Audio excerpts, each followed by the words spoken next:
بالعلم بل بالأدب تنال أعلى الرتب فعش.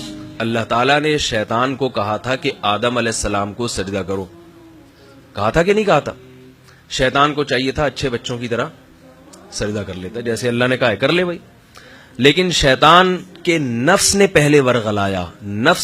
نفس کی ایک فطرت ہے کہ وہ اپنے سے کمتر کی طرف جھکتا نہیں ہے، اس کو اپنی بے عزتی محسوس ہوتی ہے. گناہ کی رغبت شیطان کے دل میں ڈالی اس کے نفس نے. اس کو عقل سے سوچنا چاہیے تھا کہ میرا نفس مجھے غلط بات کا حکم دے رہا ہے، اس لیے کہ میں آدم کو سجدہ جو کر رہا ہوں، اگر مان لیا جائے کہ یہ مجھ سے کمتر بھی ہیں، فرض کر لو، لیکن حکم دینے والا تو بہرحال مجھ سے برتر ہے نا. آرڈر کو نہیں دیکھا جاتا، آرڈر دینے والے کو دیکھا جاتا ہے. اگر اللہ کے علاوہ کوئی اور حکم دیتا ہے شیطان کو، تو پھر شیطان کے دلائل کسی حد تک ممکن ہے صحیح ہو سکتے تھے، اس پہ بات ہو سکتی تھی. میں اس کی ایک مثال دیتا ہوں آپ کو. ایک دفعہ ہم کسی عالم کی مجلس میں بیٹھے ہوئے تھے، کسی بزرگ کا فون آیا، انہوں نے ان کے ذمے کوئی کام لگایا. کام عجیب ایسا تھا جو ان عالم پہ سوٹ نہیں کرتا تھا، یعنی ان کی شان کے خلاف تھا. وہ کرنے لگے. ہم نے کہا حضرت یہ آپ پہ سوٹ نہیں کرتا یہ. تو انہوں نے کہا اصل میں مجھے بھی پتا ہے کہ یہ اتنا مناسب کام نہیں، لیکن حکم جس نے دیا وہ میرے پیر و مرشد ہیں، میرے بڑے ہیں اور میرے محسن ہیں. اب دیکھو حکم دینے والے کی نوعیت بدل گئی. آپ کو اگر چلتے پھرتے کوئی بھی شخص کہہ دے کہ جاؤ پانی پلاؤ وہاں سے، یہ آپ بولیں گے خود اٹھ کے پی لے بھائی، مجھے کیوں کہہ رہے، خود اٹھ کے پی لے. آپ ہوٹل میں کہیں کھانا کھا رہے ہیں، آپ سے کسی نے کہا سر ذرا کولڈ ڈرنک لا دیں گے آپ مجھے، 2 پیپسی لا دیں گے، آپ کو غصہ آئے گا نا؟ بالکل بجائے بھائی جیسے تو یہاں بیٹھا ہے کھانا کھانے کے لیے، میں بھی بیٹھا ہوں. لیکن اس جو گاہک جو وہاں پر بیرا جو وہاں گھوم رہا ہے سروس کے لیے، اس کو اگر آرڈر کریں گے اسے غصہ نہیں آئے گا. تو آرڈر کو دیکھا جاتا ہے، آرڈر کرنے والا کون ہے؟ شیطان کو اللہ تعالی نے حکم دیا کہ آدم علیہ السلام کو سجدہ کرو.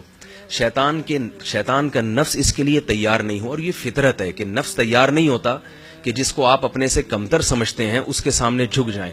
لیکن شیطان کو یہاں عقل کا استعمال کرنا چاہیے تھا کہ بھئی حکم دینے والا کون ہے؟ اللہ ہے.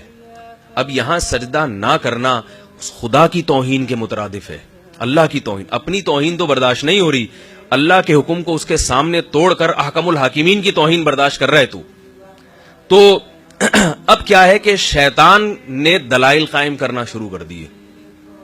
خلقتنی من نار وخلقتہ من طین. اے اللہ تو نے مجھے آگ سے بنایا اور تو نے اسے مٹی سے بنایا، تو مجھے اگر تو نے اس کو سجدہ کروانا تھا تو آگ سے بنانے کی کیا ضرورت تھی؟ مجھے بھی مٹی سے بنا دیتا. اب یہ دلائل دینا شروع کر دیے شیطان نے.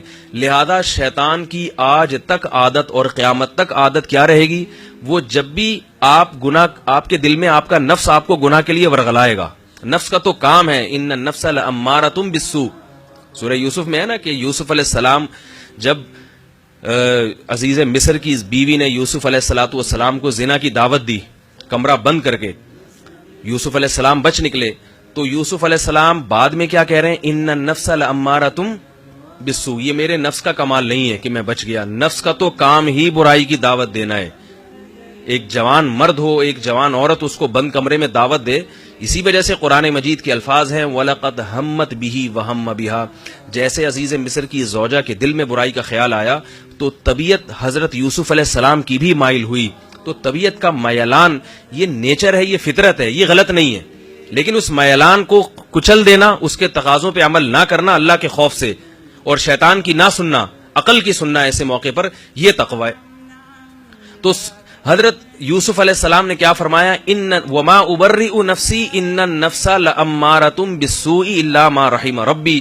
میں اپنے نفس کو بری نہیں کرتا کہ میرا نفس بہت اچھا ہو گیا مجھے گناہ کی دعوت ہی نہیں دیتا. نفس کا تو کام ہی لوگوں کو برائی کی طرف لے کے جانا ہے. نفس کا تو کام، نماز کے وقت نفس کہے گا نہیں پڑھو، آرام سے بستر پہ لیٹے رہو، کیا ضرورت ہے اٹھ کے وضو کرنے کی بھی. نفس کا تو کام ہے، اور رمضان میں کہے کیا ضرورت ہے صبح سحری کے لیے اٹھنے کی، سوتے رہو آرام سے. تو نفس تو ہر الٹی چیز کی دعوت دیتا ہے انسان کو. اب ہوتا کیا ہے کہ انسان عقل استعمال کر کے اس نفس کی خواہشات کو روکتا ہے، لگام دیتا ہے. بھئی یہ خواہش پوری کر لو، یہ والی رہنے دو. بعض جائز خواہشات بھی ہوتی ہیں وہ پوری کر لیتا ہے.